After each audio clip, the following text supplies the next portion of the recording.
ہاں جو اطراف میں یہودی لوگ رہتے تھے وہ ان مسلمانوں سے زیادہ مالدار تھے. تو اب مدینے والا ہو یا مہاجر، یہ سب لوگ فرض کیجئے مل کے آئے. اب ان کے پاس کیا تھا؟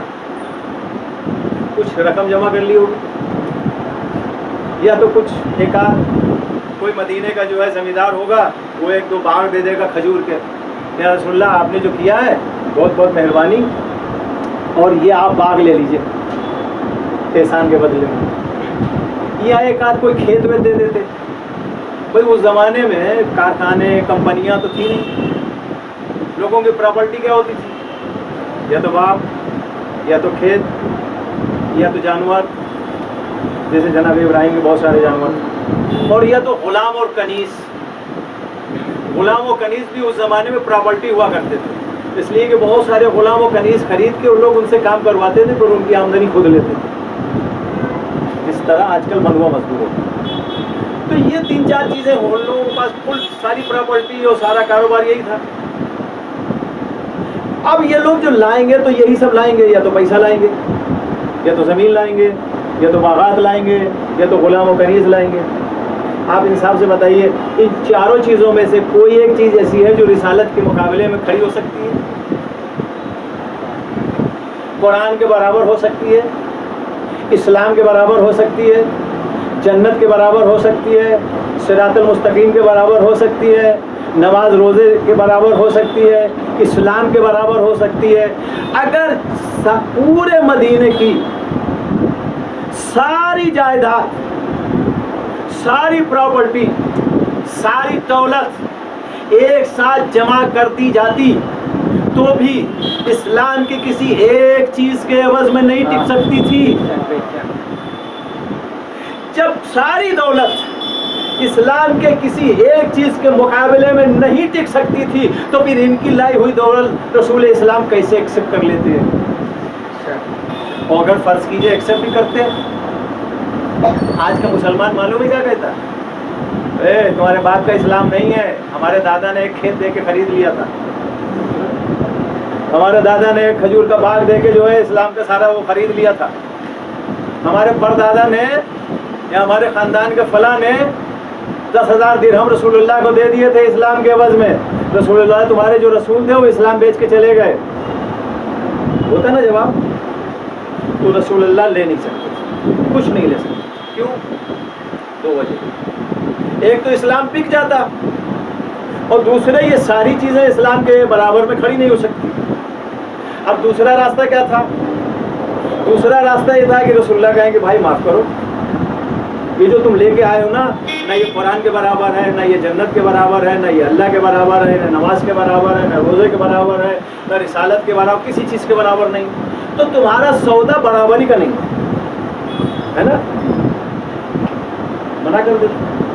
اب اگر رسول اسلام منع کرتے تو قرآن میں رسول اسلام کے لیے ایک آیت ہے، انک لعلی خلق عظیم، میں نے اس رسول کو عظیم اخلاق کے اوپر فائز کیا. جو رسول عظیم اخلاق کے اوپر فائز ہو اس کے لیے یہ بعید ہے کہ اس کے دروازے کے اوپر کوئی آئے اور اس کو محروم کر دے.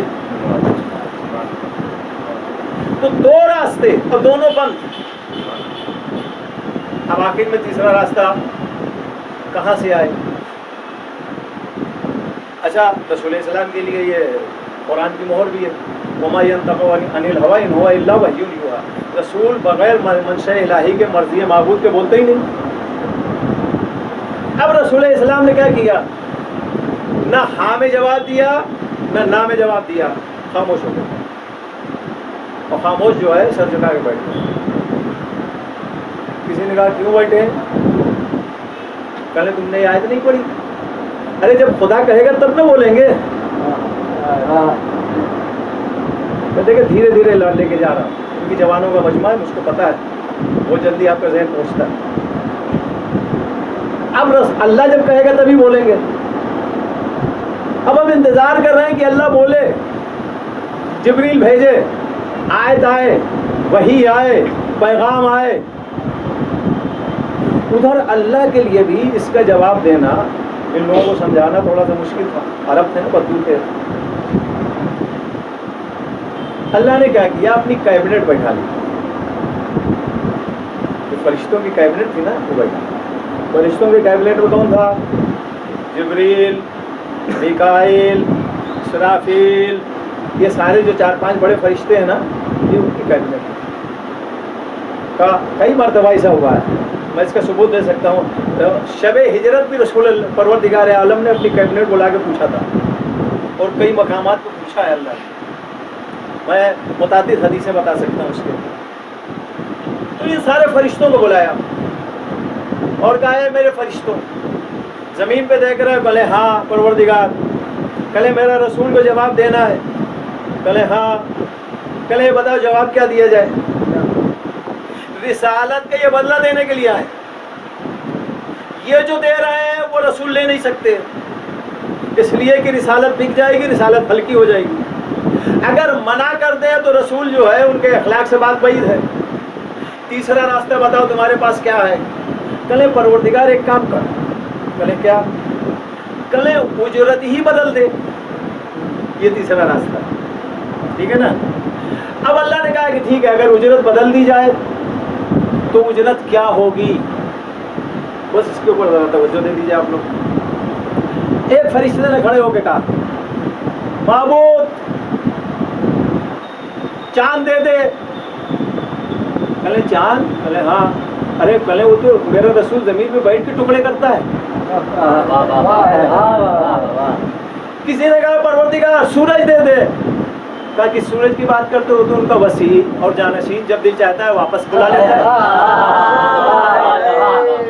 کسی فرشتے نے کہا پروردگار ستارے دے دے.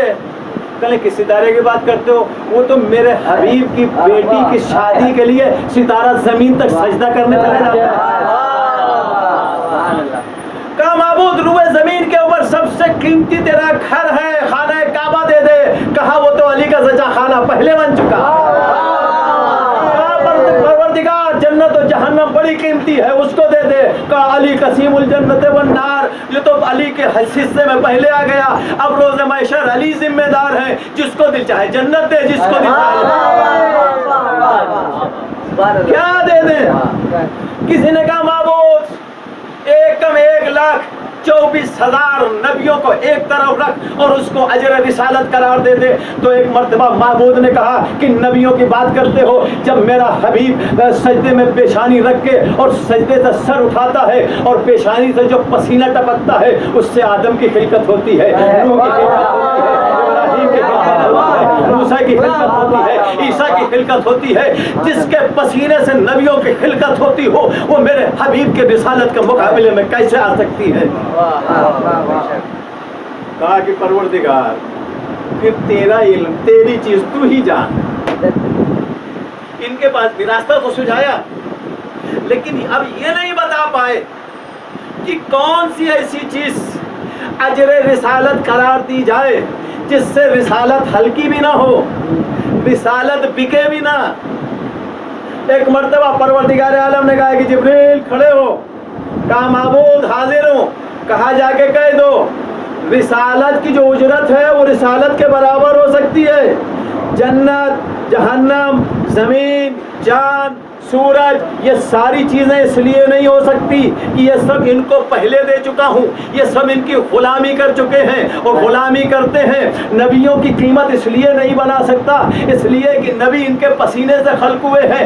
میں ایک ایسی چیز قرار دیتا ہوں کہ نہ تو رسالت ہلکی ہوگی نہ تو رسالت بکے گی. کہا معبود وہ کیا؟ کہا میں نے اکیلے رسول کو اپنے نور سے نہیں بنایا بلکہ رسول کے نور سے 4 اور خلق کیے.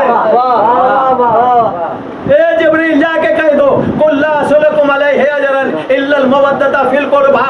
نور کا مقابلہ صرف نور کر سکتا ہے. نور کا مقابلہ کبھی خاک نہیں کر سکتی، نور کا مقابلہ کبھی غیر نور نہیں کر سکتا. جا کے کہہ دو اگر اجر رسالت دینا ہے تو تم ان کے اہل بیت سے مودت اختیار کرو. یعنی پروردگار عالم نے اس آیت کے ذریعے یہ بتا دیا جو میں ہوں وہی یہ ہے. درود بھیجیں محمد و آل محمد. صلی اللہ محمد بہت جلدی 15 منٹ اور 15 منٹ تو گزر ہی گئے کیونکہ اگلی مجلس ہے لہٰذا زیادہ وقت نہیں لینا. ایک گوشہ اور ہے اس آیت کریمہ میں اللہ رسول اہل بیت ان تین لوگوں کا کام جو کہتے ہیں وہی کرتے ہیں. یہ آج کل کے ذاکرین کی طرح نہیں ہے کہ ممبر پہ بیٹھ کے جو ہے پبلک کو مجمع کو بہکا کے چلے جائیں, باہر جانے کے بعد خود کو کچھ اور کریں اور مجمع سے کچھ اور توقع رکھیں. یہ ان لوگوں کا کام نہیں. اللہ پہلے کرے گا بعد میں کہے گا, رسول پہلے کریں گے بعد میں کہیں گے, اہل بیت پہلے کریں گے بعد میں کہیں گے. اب آپ پوچھیں گے وہ کیسے؟ اللہ نے کہا کہ عدالت سے کام لو. پہلے اللہ عادل ہے پھر اس نے عدالت کا حکم دیا. اللہ نے کہا کہ ظلم نہیں کرنا, پہلے اللہ ظلم سے نفرت کرتا ہے بعد میں تم کو حکم دیا ہے نا. رسول کا بھی یہی کام.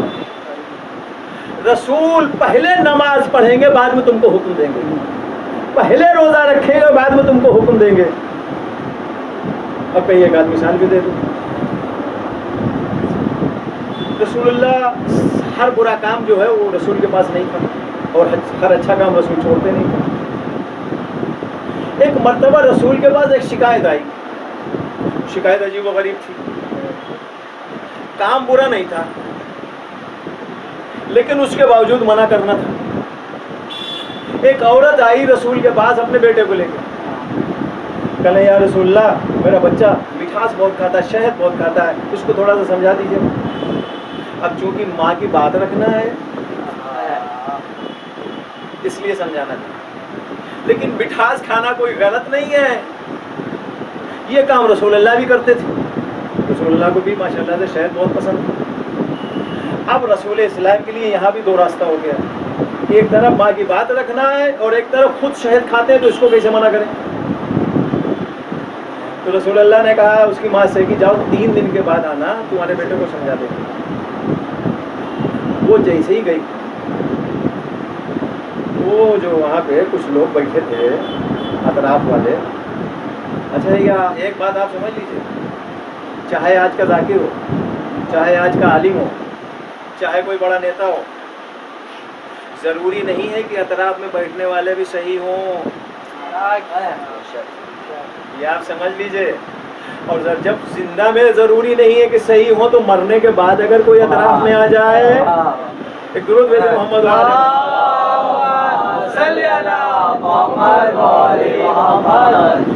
کہنے یا رسول اللہ اس میں کون سی بڑی بات تھی.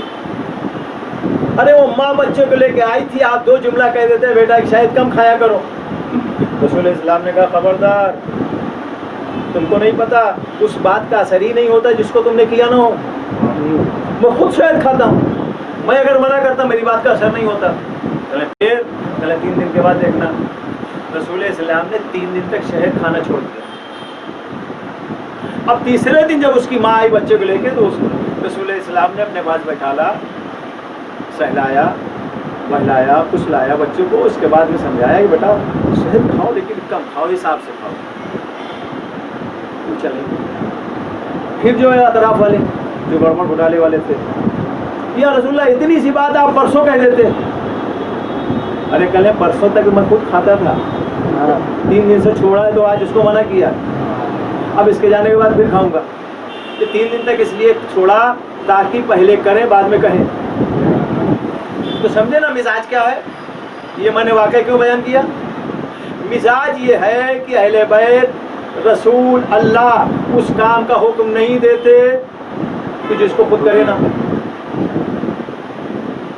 اب اللہ کیا کہہ رہا ہے سنیے توجہ کے ساتھ. اگر یہ مثال سمجھ گئے نا تو میری بات ایک اشارے میں سمجھ جائیں گے. یہ تینوں کا مزاج یہ ہے کہ پہلے کریں گے بعد میں کہیں گے. اللہ کیا کہہ رہا ہے بیچ کے